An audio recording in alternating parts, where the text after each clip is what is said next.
Hey guys, welcome back to SheKnows.com. I am in the studio with Nathan Kress. What's going on? I'm good. How are you? I'm good. Now, you are coming to the end of your 2-year journey with Into the Storm. How does it feel? It's kind of surreal. I mean, this is really all I've known and all I've really wanted to talk about in interviews and everything. So now that talking about, why people should see it and what it's about and everything, I'm never really gonna give that again. So it's strange. It's nice. I'm looking forward to answering different questions. Yeah. But it is very weird. I did read in a previous interview you did that the fear people will see in your eyes was totally real because objects were flying at you and you're trying to get out of the situation. Right. What was the #1 scariest moment?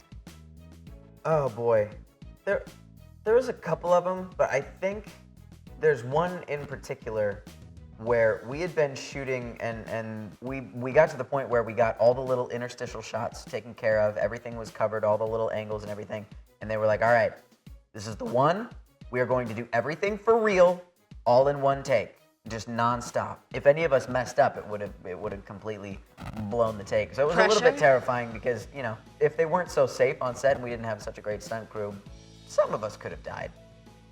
But it was fortunately very controlled and everything went well. But it was great because we had a lot of those moments where the destruction was real, but we only had one shot at it. So it kept. And it was you. You didn't have a body double. Yeah, the only one that I did have a stunt double for was actually kind of my first big thing that happens, where you see in the trailer a tree comes through the window at our school, and I'm standing right there.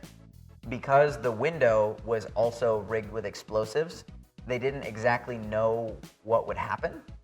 So they went ahead and gave me a stunt double on that one, just in case it was a bigger boom than they thought it was going to be, or the tree, messed up or went straight towards them or whatever. So you'll be able to see, he was a little bit taller and kind of a different figure for me. So if you look really close, you can see that it wasn't actually me reacting to the thing. But besides that, pretty much everything else was actually me doing it. So when you booked this gig and you called your parents and you're like, hey, so I booked this gig and there's gonna be real explosives and I might die, how did they respond to that? That's terrifying. Well, the thing is, we didn't really know until we got there. You signed the contract sure, if I die on set, no problem. Right. You always sign that waiver. You always sign your life away before you do anything like this. But we didn't. These days, you can do pretty much anything with green screen, and I think I anticipated a little bit more of that than what we actually had. Well, we're definitely excited to see it. Awesome. Tell me a little bit about what it was like going from being on a hit TV show to doing a movie. Did you enjoy the process more, or do you want to get back to TV? It's incredibly different. They're completely separate environments with their own schedules and energy level and requirements and different habits that you have to get into when you're getting used to it. By the time we were done with iCarly, it was like being wrapped up in an old warm blanket. It was just it was comfortable. We were used to it. We knew what we were doing, and you'd show up to work every day, and you didn't really have to have that much intensity. You just you are your character at that point. Whereas with this, you show up every day. You go over your lines, make sure you know what's going on, and then you're just along for the ride. When you're doing a TV show, especially a sitcom, you're just in these little sets, these little boxes. All of this was just on such a large scale compared to anything that I had ever done before that I was completely intimidated at first, just because I was working with some people in the cast who had done way more of this than I had, so they knew a little bit more what they were doing, what to expect. Did you do anything to put your foot in your mouth that first couple days? I always do that. Yeah, I remember the scene where the tree went through the window is the first time that the tornado really hits the town. I thought for sure I was going to get fired because there was several.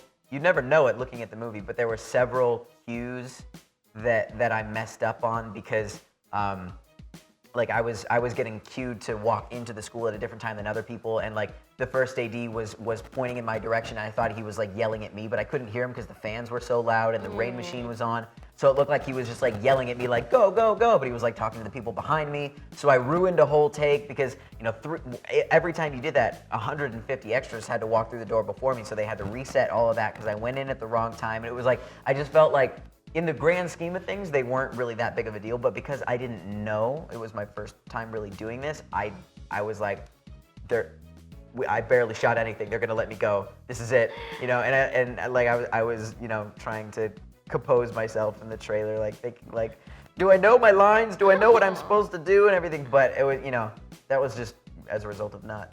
How many times did you apologize for that? Probably a little bit too many. For the most part, especially when the action gets rolling and everything, that was the stuff that I was most worried about. And I am definitely satisfied. Nothing's ever perfect, but I'm satisfied. High five. Woo! Oh, that was satisfying. Yeah, that was a good one. I liked it. What was the hardest quirk or like habit you had to break? As far as like your eyebrows raising, that's probably such a natural thing for you to do. You'd have to be so in your head while you're saying your lines to like, not do that. Yeah, definitely eyebrows are a big thing. The other thing is when I have really high energy, my voice gets a little bit higher. I start to get up here. Blah, blah, blah, blah, blah. You can't really always do that. Do people tease you about that? Yeah. I mean, I get teased about pretty much everything that I do in one way or another. Everybody's always looking for something to tease. Of course they are. Yeah. Is there one like story that you have been hearing might be coming out and you'd like love to be a part of? Oh man. One of the things that I have been fan casted for very recently and pretty heavily is one of the new characters in the Scorch Trials, the movie after the Maze Runner, as a character named Eris, who is kind of an anti-hero. He's part of the other group of kids in the maze, and that would be extremely cool because the Maze Runner looks absolutely amazing. Yeah. I'm excited to see it. I'm gonna go see it when it comes out for sure. And actually, I ended up randomly getting in contact with the author, James Dashner, on Twitter, and he said that I should audition. So I don't know when that's happening, but fingers crossed. That would be awesome. He looks like a really cool character, and it's a phenomenal franchise with some really, really great actors that are already attached to it. So, I mean, that for all I know, that could be the next thing. If the fans have their way, they've already kind of decided. So if it catches on a little bit more, who knows? Well, thank you so much, Nathan. We cannot wait to see your movie. Thank you very much. Into the Storm comes out August 8th, so make sure you go check it out. Keep checking back here for more celebrity interviews.